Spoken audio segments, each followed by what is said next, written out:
Welcome Supreet spoken English academy. आज हम use of should be के बारे में पढ़ रहे हैं। इसका यूज काफ़ी है। यहाँ पर आप देखिए कि जब सेंटेंस के लास्ट में होना चाहिए, होनी चाहिए जैसी हिंदी में आते हैं तो यहाँ पर हम शुड बी का यूज करते हैं। होने का मतलब ही होता है बी। ये जो बी है इसका मतलब होना और शुड का मतलब चाहिए।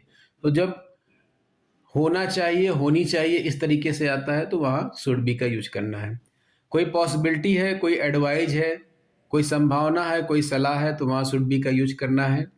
कोई मॉरल ड्यूटी है, कोई ऑब्लिगेशन है तो वहाँ पर भी शुड बी का यूज करना है। इसका स्ट्रक्चर देख लेते हैं।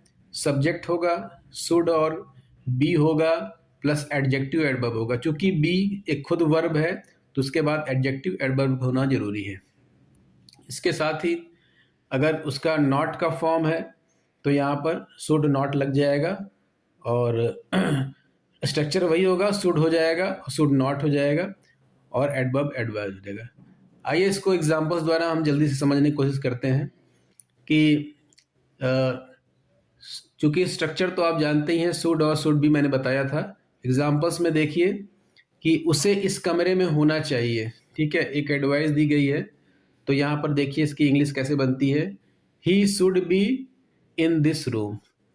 ही का हो गया वह, शुड बी होना चाहिए जैसा हमने बताया था, शुड का हो गया चाहिए और बी का हो गया होना, शुड बी, और इन दिस रूम इस कमरे में। तो इस तरीके से स्ट्रक्चर को फॉलो करते हुए हमने यहाँ बनाया है। आइए दूसरी जो है सेंटेंस देख लेते हैं। तुम्हारी अंग्रेजी अच्छी होनी चाहिए, ठीक है। अब इसको कैसे बनाना है ये देखिए। Your English should be good.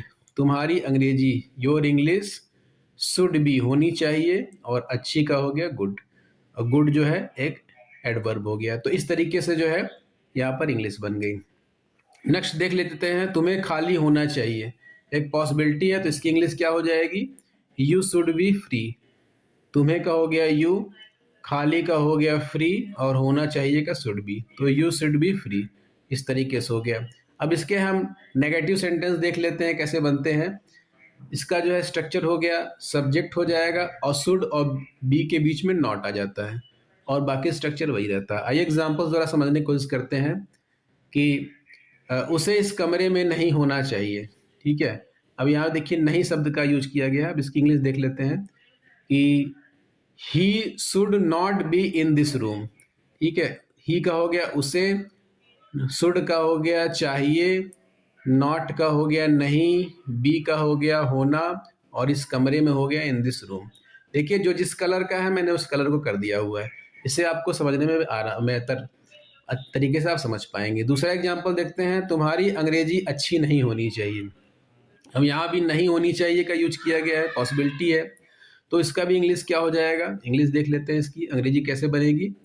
अंग्रेजी इस तरह से बनेगी, योर इंग्लिश, तुम्हारी अंग्रेजी शुड हो गया और सिर्फ बीच में नॉट आ गया और बी गुड। शुड और बी के बीच में जब नॉट आ जाता है तो वहाँ पर नेगेटिव का सेंटेंस हो जाए। अब एक हम interrogative sentence plus negative sentence दोनों देख लेते हैं। यहाँ पर पूछा गया है क्या तुम्हारी अंग्रेजी अच्छी नहीं होनी चाहिए।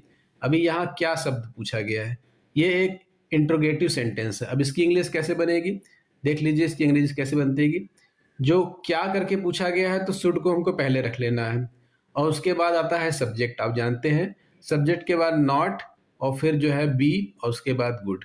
तो क्या तुम्हारी अंग्रेजी अच्छी नहीं होनी चाहिए, should your English not be good. इस तरीके से जो है हमने शुड के बारे में उसके अफर्मेटिव सेंटेंस, उसके नेगेटिव सेंटेंस और उसके इंटरोगेटिव सेंटेंस समझे हैं। और इसके एग्जाम्पल्स बनाने की कोशिश कीजिए, और भी बहुत सारे एग्जाम्पल्स हो सकते हैं। होना चाहिए का इसमें लास्ट में आता है। इस तरीके से जो आप सीखें, पढ़ें। और आज के लिए इतना ही। वीडियो को लाइक करें, सब्सक्राइब करें। धन्यवाद, थैंक यू।